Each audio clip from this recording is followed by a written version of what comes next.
Hello viewers, ধন্যবাদ সবাইকে আজকের ক্লাসে জয়েন করার জন্য। আজকে আমরা শিখব কিভাবে এক্সেলে হিসেব করতে হয় বা এক্সেলে যোগ, বিয়োগ, গুণ বা ভাগ এর ব্যবহার করতে হয়।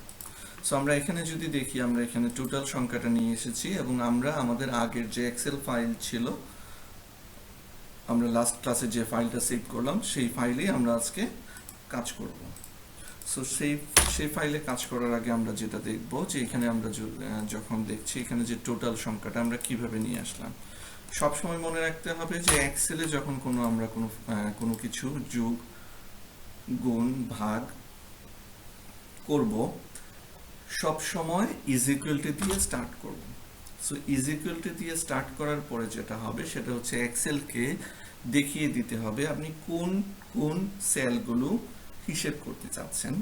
সো আমরা যদি দেখাই, এখানে আমরা এক্সেলকে দেখিয়ে দিলাম আমরা B7 সেলের সাথে B8 যোগ করতে চাচ্ছি, পাশাপাশি দেন B9 যোগ করতে চাচ্ছি, B10 যোগ করতে চাচ্ছি, B11 যোগ করতে চাচ্ছি and B12 যোগ করতে চাচ্ছি। দেন আমরা এটাকে দেখিয়ে দিলাম এই সবগুলোই আমাদের হচ্ছে আমরা যোগ করতে চাচ্ছি। তারপর আমরা যেটা করলাম, আমরা ইন্টার বাটনে ক্লিক করলাম। এখন আমরা দেখি যে আমাদের যে টোটাল যে সংখ্যা ছিল সেটা কি আসলেই ঠিক সংখ্যা কিনা। সো আমরা যদি এই সবগুলোকে সিলেক্ট করি এবং এই সবগুলোকে সিলেক্ট করি এবং আমরা যদি এখানে স্ট্যাটাস বারে আসি, তাহলে আমরা দেখতে পাবো এখানে সংখ্যা 10,013 দেখাচ্ছে। দ্যাট মিনস আমরা যে কোনো একটা সেল কাউন্ট করিনি। সো আমরা যদি এখানে দেখি, আমরা B7 কাউন্ট করেছি, আমরা আবার যদি আমরা দেখি B1 আমরা কাউন্ট করেছি, আমরা B1 এ ক্লিক করেছি। সো আমাদের এখানে B1 কিন্তু কোনো সেল ছিল না। B1 হচ্ছে আমাদের সেল কোনটা? B1 হচ্ছে এই যে এই সেলটা, এই সেলে কিছু নেই, যার কারণে এক্সেল এই যে সংখ্যাটা আছে সেটাকে কাউন্ট করেনি। সো আমরা এখানে গিয়ে ফর্মুলা বারে ক্লিক করে আমরা এখানে B12 যদি অ্যাড করে দেই, দেখবেন যে এখানের যে সংখ্যাটা আছে সেটা আমরা যদি স্ট্যাটাস বারে দেখি এই সংখ্যার সাথে মিলে গিয়েছে। সো এভাবে আমরা ক্রস চেক করতে পারবো আমরা যে ফর্মুলা বসালাম, বিশেষ করে সামারাইজ এবং অ্যাভারেজের ক্ষেত্রে সেটা ঠিক আছে কিনা। এখন আমরা দেখব যে এক্সেলে আমরা নর্মাল গণিতে যেভাবে আমরা গণিত করি সেই সিস্টেমে আসলে এক্সেল কাউন্ট করে কিনা। সো আমরা যদি দেখি, আমরা আবার হিসেব করার জন্য ফর্মুলা বারে গিয়ে ইজ ইকুয়াল টু ক্লিক করলাম, তারপর হচ্ছে এই সংখ্যাটা দিলাম, তারপর হচ্ছে এই সংখ্যাটা দিলাম, তারপর হচ্ছে এই সংখ্যাটা দিলাম, তারপর হচ্ছে এই সংখ্যাটা দিলাম, তারপর হচ্ছে এটা দিলাম, তারপর হচ্ছে আমরা এটাতে ক্লিক করলাম, দেন আমরা হচ্ছে গিয়ে আমরা ভাগ চিহ্ন দিলাম, এটাকে 5 দিয়ে ডিভাইড করব আমরা। সেক্ষেত্রে আমরা দেখলাম যে আসলে কি সংখ্যাটা 5 দিয়ে ডিভাইড করে এই অ্যামাউন্ট দাঁড়ায় কিনা। সো আমরা এখানে যে দেখছি 7,149.80। সো আমরা দেখি আসলে এক্সেল কি আসলে এভাবে গণিতটা ঠিক করে কিনা। সো আমরা যদি B7, B8, B9 এবং B10 যোগ করি, সো আমরা আবার ইজ ইকুয়াল টু ক্লিক করলাম, আমরা B7 plus B8 plus B9 plus B10। So আমরা যদি এখানে দেখি এখানে কি ছিল, B10 পর্যন্ত ছিল। সো B10 কে আমরা 5 দিয়ে ভাগ করব। সো 5 দিলাম, আমরা 5 দিয়ে যখন ইজ ইকুয়াল টু দিলাম তখন এটাকে যদি আমরা ভাগ দিই 5 দিয়ে, সেক্ষেত্রে কি দাঁড়ালো? সেক্ষেত্রে 1469 আমাদের রেজাল্ট দেখাচ্ছে। কিন্তু এখানে যখন আমরা দেখলাম তখন রেজাল্টটা কি দেখাচ্ছে? 7,149.80। সো এখানে একটা জিনিস সবসময় খেয়াল রাখতে হবে, এখানে যদি আমরা ইভালুয়েট ফর্মুলাতে দিই, এখানে আমরা দেখতে পারবো যে আমাদের যে ফর্মুলাটা বসালাম এটা আসলে কিভাবে সে হিসেব করছে। সো আমরা প্রথমেই দেখলাম B7 B7 এর সাথে হচ্ছে পরবর্তী সংখ্যা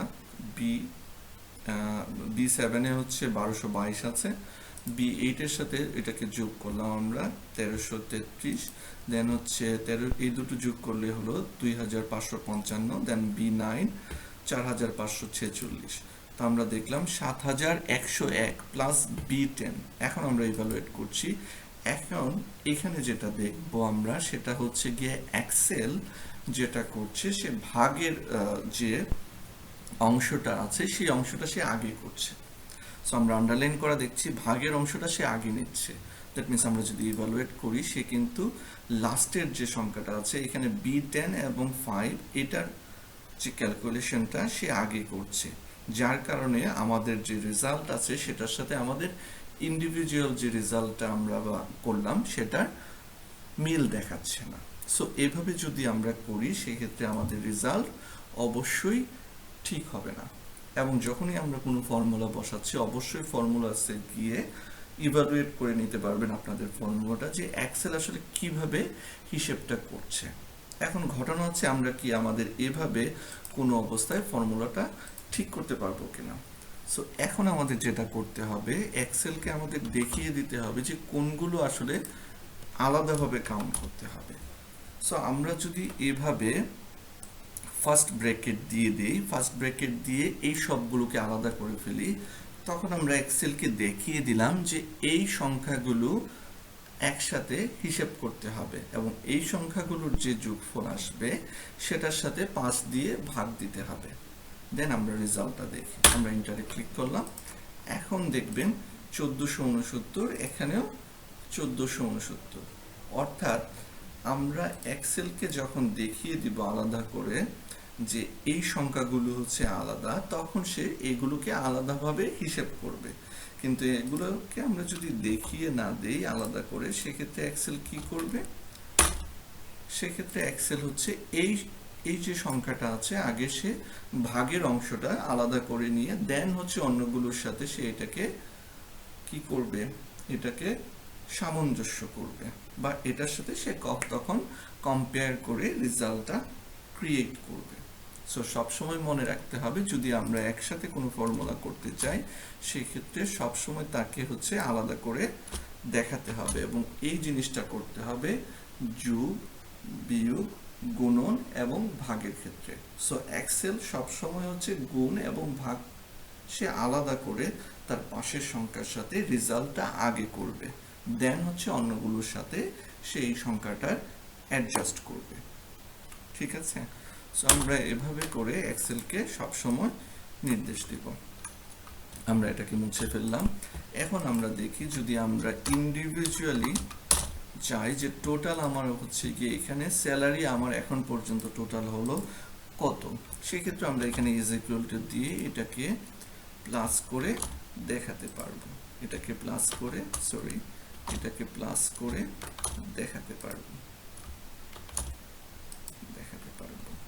সো এইভাবে আমরা আমাদের যে ক্যালকুলেশনটা আছে সেটা এভাবে করেও আমরা দেখাতে পারবো। পাশাপাশি আমরা আগেই শিখেছিলাম যদি আমরা কোনো ফর্মুলা অন্যগুলো সেলে কপি করতে চাই সেক্ষেত্রে এখানে যখন যোগ চিহ্নটা আসবে যে জায়গায় আমরা ফর্মুলাটা বসিয়েছি সেখান থেকে এই যোগ চিহ্নটা আসার সাথে সাথে সেটাকে ধরে টান দিয়ে নিচে নামিয়ে দিতে হবে, তখন এই ফর্মুলাটা হচ্ছে কপি হয়ে যাবে। আমরা একটু চেক করে নিই এটা ঠিক আছে কিনা। আমরা এই সবগুলোকে সিলেক্ট করলাম, আমাদের স্ট্যাটাস বারে আসলাম 21657। এখন যদি আমরা একটু মিলিয়ে নিই আমাদের অটো ফর্মুলার সাথে 21657। সো দেখতেই পাচ্ছেন ভিউয়ার্স যে এটা কত সহজে এক্সেল আমাদের ম্যাথ ভীতিকে রিমুভ করে দিচ্ছে। সো নেক্সট ক্লাসে আমরা আরো এই বিষয়ে এই ক্যালকুলেশনের বিষয়ে আস্তে আস্তে অ্যাডভান্স লেভেলগুলোতে যাব এবং আমরা ফর্মুলা নিয়ে অনেকগুলো কাজ করব নেক্সট সিরিজগুলোতে। সো টিল নাও আজকের ক্লাসটা একটু বেশি লেন্থি হয়ে গেল। সো টিল নাও আপনাদেরকে অসংখ্য ধন্যবাদ আজকের ক্লাসে জয়েন করার জন্য এবং অবশ্যই বাসায় প্র্যাকটিস করতে থাকবেন। যত বেশি প্র্যাকটিস করবেন ততই আপনাদের এই বিষয়গুলোতে দক্ষতাটা বৃদ্ধি পাবে। সো ধন্যবাদ সবাইকে। ভালো থাকবেন, সুস্থ